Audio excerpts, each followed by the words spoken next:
Hello, good evening, and welcome back. New immigration system, which is rebadging of what they had said previously with the start of the transition period from Brexit. And it looks optimistic, and of course it's a good thing to come out. That was one of the key points of voting for Brexit, of course, so it's important that this kind of thing does pass. But realistically, it doesn't seem like it's going to make as much difference as it could do. And I say that in a way that it's been admitted by themselves. As they say, new immigration rules will be simple and flexible. Ministers have promised as the UK's point-based post-Brexit system prepares to go live. So those seeking a skilled worker visa will need a job offer to be proficient in English and earn at least £25,600. Odd amount to pick. I personally surely would go with at least enough to be a net contributor in the UK, which, from what I've seen, estimated to be 32,000. Instead, it seems to be, as long as you're above average income, then you'll be allowed to work in the UK. So it's nothing astounding there. Is this making a difference to asylum seekers, or refugees, as they like to be called? No, it isn't. Is there any step up for illegal immigration? It doesn't quite seem to be.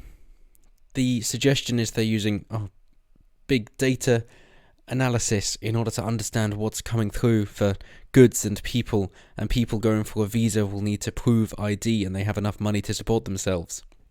But this doesn't tackle illegal immigration whatsoever, with the rare exception, depending on how many border checks they're going to do for illegal immigrants coming over on caravans or in the back of lorries, in the back of cars even, or in roof racks, that kind of thing. It's not intended to do that, of course. That'll have to be a separate issue, and you don't need Brexit in order to try and put a stop to illegal immigration. The phrase illegal kind of gives you an inkling about what that's all about. So they are the standard rules. However, there has been union pushback for NHS and frontline workers there, saying, well, if they're not on enough of an income, but we need a load more NHS staff, then where are we supposed to get our staff from? And two simple solutions there. One is, well, domestically, from the UK. You train, you prepare, and you invest in the UK, and you have the UK citizens doing those jobs. Simple. Secondly, if it's, well, yeah, but the British people don't really want to do it because the pay isn't good enough, well, then increase the pay. And they say, but you can't do that because the government's mandated it.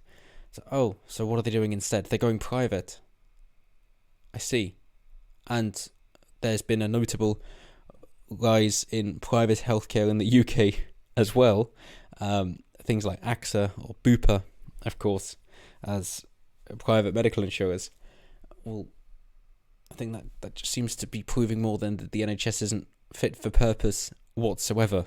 That you can't really have an NHS if you've got private companies working concurrently. And clearly they're doing better because people are paying into the NHS by law. Even if they're not using it, they can't just opt out of it. And on top of that, they're paying private firms.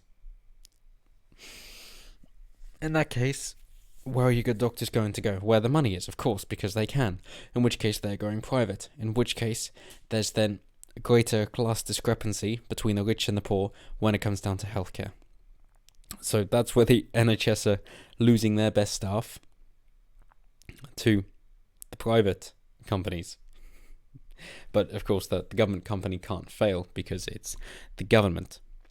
The other exceptions here are for people who show promise, apparently. So it's exceptional talent.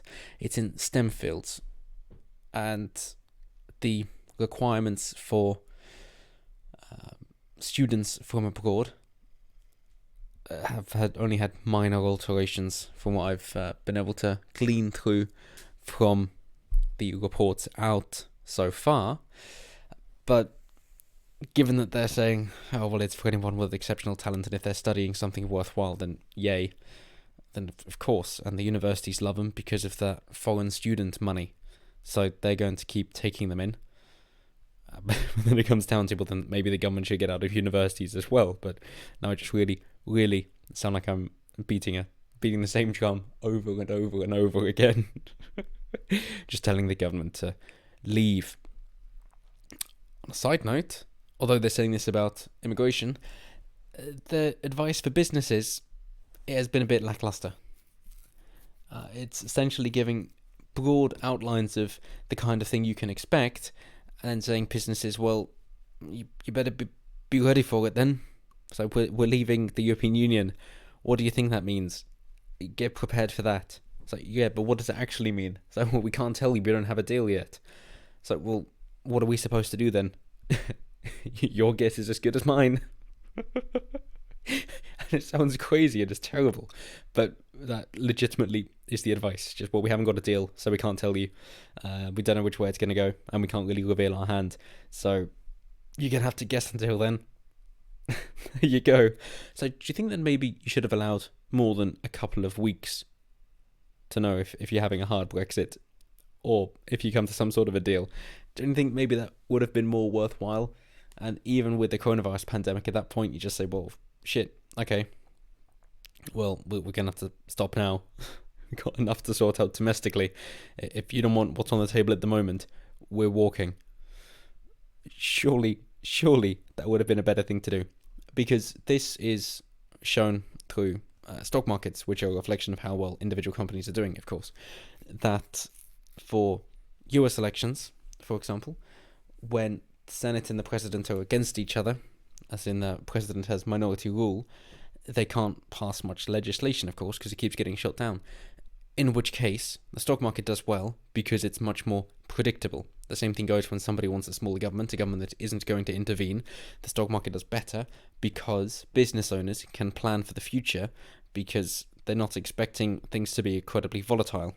But when you can't plan for the future because you don't know what the government is going to do, which is going to jeopardize your business, of course you're not going to be investing so much or being as risky because you don't know if the law is about to strike you down. And it's being carried out by Palantir, which the BBC says courted controversy in the United States, so it's got my vote. Because its systems are used by ICE, the US Immigration and Customs Enforcement. So, sounds good to me. I don't know enough about it though, so just take that at face value. So what is changing in immigration? Well, the cost for the visa will be between £610 to £1,408. Yes, pick precise numbers. It then sounds official, and that it was definitely thought out. People have to show they have enough money to support themselves, as well as having proof of identity. Perfect. Applicants will have to wait about 3 weeks to find out whether they have been successful.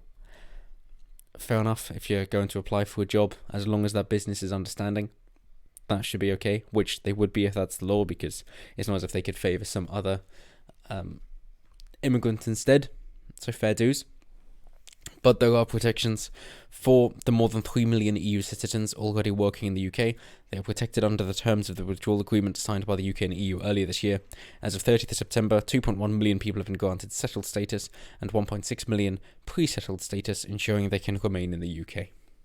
So, immediate change, don't expect much. This is just about the European Union, of course. It's not about the rapid immigration that we're having from other parts of the world, and why Islam is the fastest growing religion, being that it's just because of repopulation. It's the repopulation rates. That is all there is to it. And that being more of an issue now than Polish workers or Romanian workers or Eastern European workers, for example, coming over here stealing our jobs. You don't hear that said much anymore.